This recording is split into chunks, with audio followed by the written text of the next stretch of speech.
L'auteur de ce livre, c'est le bien-aimé frère Devin Fromke, le titre du livre, La suprême intention. Nous sommes au chapitre 22, petit 5. Chapitre 22, petit 5. Le retournement de la captivité de Job a quelque chose d'une démonstration, d'un modèle. Dans un sens, si Dieu le mit dans le creuset, c'était pour faire voir quelle suprême rectification doit encore être accomplie en nous si nous voulons réaliser sa suprême intention. Selon toute apparence, au début de l'histoire, Job n'avait pas encore choisi le chemin de la croix. La croix qui s'enracine par l'expérience. Il n'avait pas son centre en Dieu et ne connaissait pas le mode de vie céleste. D'un bout à l'autre de son épreuve, chaque circonstance de son expérience était comme un jalon de plus en direction de son point culminant. En avançant d'un chapitre à l'autre, la vraie nature de son problème apparaît plus clairement. C'est dans le chapitre 29 que le Saint-Esprit met le doigt sur le point névralgique. Dans les 25 versets de ce chapitre, Job utilise 50 fois le pronom personnel ou l'adjectif possessif. C'est la vieille philosophie d'Adam qui rapporte tout à soi. Job était absolument aveugle à son besoin le plus pressant.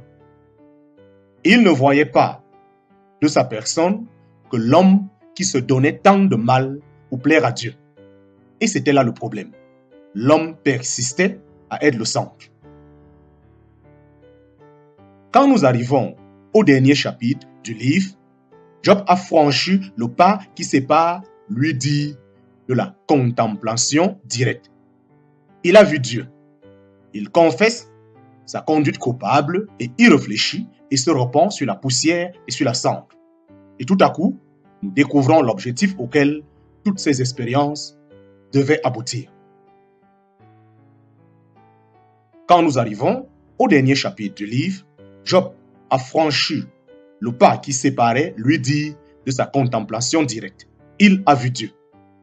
Il confesse sa conduite coupable et y réfléchit et se repent sur la poussière et sur la cendre. Et tout à coup, nous découvrons l'objectif auquel toutes ces expériences devaient aboutir. La captivité changée. La captivité changée. Regardez, voici un homme qui a été rectifié aux sources même de sa vie. Dieu avait déterminé ce que serait le destin de Job. Le voilà réalisé.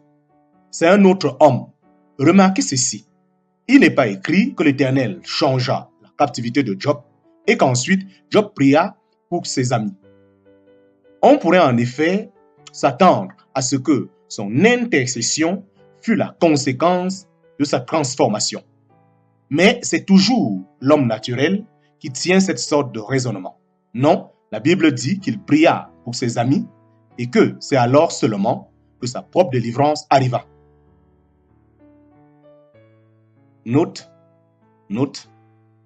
Version anglaise du texte rendu dans nos Bibles par l'Éternel rétablit Job dans son premier état. Les considérations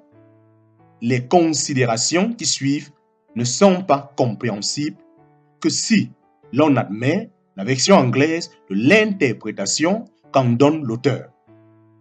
Cette interprétation donne à entendre que le rétablissement de Job dans son premier état corporel, également dans son premier état, comportait également une transformation morale qui le qualifiait pour comprendre la suprême intention divine et pour s'y associer. Dieu avait tellement transformé la sensibilité de Job qu'il y eut dans son cœur une initiative spontanée alors ses amis eurent besoin qu'on priât pour eux. Dépouillé maintenant du manteau de son propre désespoir, il peut comprendre les besoins des autres. Il aurait semblé naguère que sa première préoccupation serait qu'on prie pour lui. Maintenant, il peut voir qu'il y en a d'autres qui attendent. Le Seigneur ne dit pas un mot à Job au sujet de sa délivrance. Pourtant, ne peut-il pas l'espérer maintenant? Au lieu de cela, Dieu lui renvoie ses consolateurs qui avaient parlé si méchamment de lui. C'est donc à la requête de Dieu que les trois hommes vont se grouper autour du paria assis sur son tas de cendres. Job prie pour eux. Job prie pour eux, les cieux réagissent et de son trône, Dieu répond avec autorité. Job était devenu un vase d'honneur duquel Dieu pouvait, à la faveur de l'œuvre de mort qu'il lui avait fait subir, faire sortir la vie pour les autres. Dieu semble avoir choisi le meilleur parmi les hommes, un homme, en parenthèse, intègre et droit, qui craignait Dieu et se détournait du mal, pour démontrer à quel point tous les hommes, dans leur état naturel, sont privés de la gloire de Dieu, ou bien, comme là aussi traduit, ont besoin d'être rectifiés par Dieu. Malgré toutes ces vertus, Job avait besoin de passer par cette mort qu'est l'humiliation. Aussi, désormais, Dieu va pouvoir l'éclairer plus complètement. Ce n'était pas assez de mettre dans la poussière un homme orgueilleux qui rapportait tout à lui-même.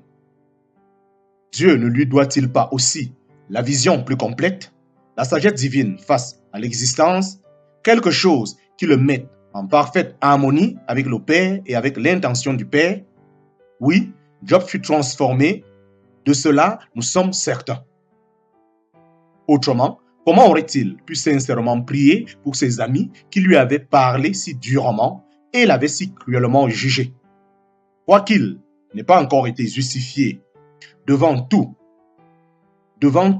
en étant délivré de son épreuve, il n'y a aucune rancœur en lui. Une pointe de dépit aurait pu surgir dans son cœur à la pensée que Dieu pouvait, par sa prière, bénir ses amis qui le méritaient si peu, alors que lui-même était laissé dans le dépouillement complet. S'est-il demandé ce qu'ils ont pu conclure de le voir toujours si éprouvé?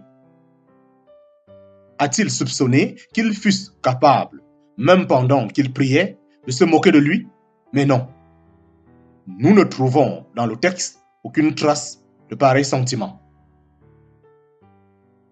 Que Job fût rectifié, que la croix eût commencé son œuvre au-dedans, la chose apparaît clairement dans le fait que Dieu entend sa prière.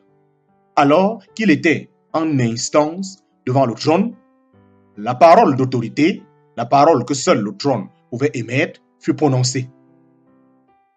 Délivrez mon serviteur Job. Mon intention suprême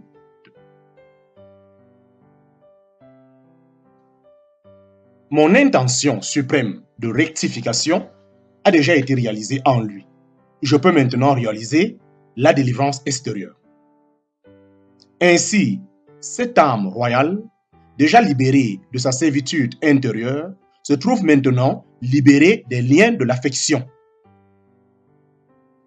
Les derniers jours de sa vie, si fécondes pour la cause de Dieu, manifestèrent encore plus de grandeur que les premiers. Désormais, le Père pouvait, sans risque, partager avec lui tous ses biens, sachant qu'à l'avenir, il serait utilisé pour réaliser son intention. On aimerait en savoir davantage.